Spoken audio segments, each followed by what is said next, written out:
সুন্দরে সুন্দরে অপূর্বে ঘেরা আমাদের এই প্রিয় ভৈরব। আমাদের এই ভৈরবের সৌন্দর্য যদি তুলে ধরা হয় তাহলে দেখে শেষ করার মতো হবে না। সত্যি অসাধারণ। হ্যালো এভরিওয়ান, সবাই কেমন আছেন? আমি শরীয়তুল্লাহ ভৈরব থেকে আমি কিছু সৌন্দর্য তুলে ধরার চেষ্টা করেছি আমাদের এই প্রিয় ভৈরবের। এটি হচ্ছে আমাদের ভৈরবের মধ্যে সবচেয়ে আকর্ষণীয় এবং সুন্দর জায়গা।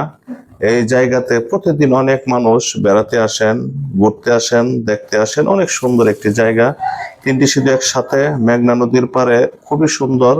এই যে দেখেন, মেঘনা নদীর মাঝখানে জেলেরা জাল দিয়ে মাছ ধরতেছে, সত্যি অসাধারণ, দেখার মতো। খুবই ভালো লাগে এই দৃশ্যগুলি যখন দেখি বা ভিডিও করতে যাই, খুবই ভালো লাগে। তো আমি চেষ্টা করেছি আপনাদের মাঝে সৌন্দর্য তুলে ধরার জন্য। আপনারা দেখতে থাকেন ভিডিওটি, খুবই ভালো লাগবে। এই যে দেখেন, রেল সেতু দিয়ে রেল যাচ্ছে, অপূর্ব, সত্যি অসাধারণ।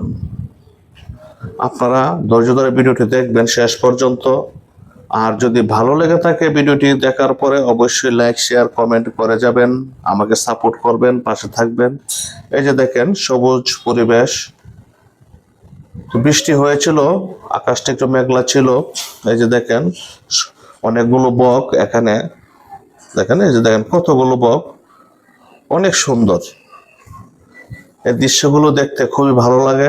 আপনাদের কেমন লাগতেছে ভিডিওটা জানি না, কিন্তু আমি যখন ভিডিওটা করেছি আমার কাছে খুবই ভালো লেগেছে, সত্যি অসাধারণ। এই যে দেখেন, আমি ব্রিজের নিচ থেকে চেষ্টা করেছি ভিউটা তোলার জন্য, অনেক সুন্দর। এই যে ওটা হচ্ছে মেঘনা নদীর পাড়। কত পর্যটক দেখেন, দেখা যাচ্ছে অনেক পর্যটক এই নৌকা দিয়ে অনেকে ঘুরতে আসে এবং নৌকা নিয়ে ঘুরতে যায়।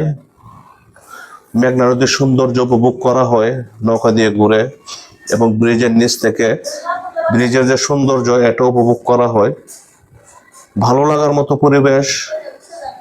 যারা আসেন নাই আমাদের এই সুন্দর নীলাভূমিতে, আসবেন, ঘুরে দেখে যাবেন, সত্যি অসাধারণ। এই যে দেখেন, জেলেরা মাছ ধরছে, অনেকগুলো মাছ ধরেছে।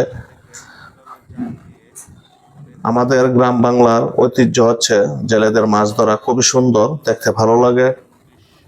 তো যারা শুরু থেকে শেষ পর্যন্ত ভিডিওটি ধৈর্য ধরে দেখতেছেন বা দেখছেন, সবার প্রতি রইল কৃতজ্ঞতা, অনেক অনেক শুভকামনা। আমার ভিডিওটি যদি আপনাদের কাছে ভালো লেগে থাকে অবশ্যই সাপোর্ট করবেন, পাশে থাকবেন। সবার জন্য অনেক অনেক শুভকামনা রইল। ভালো থাকবেন সবাই, আমার জন্য দোয়া করবেন। আল্লাহ হাফেজ, আসসালামু আলাইকুম।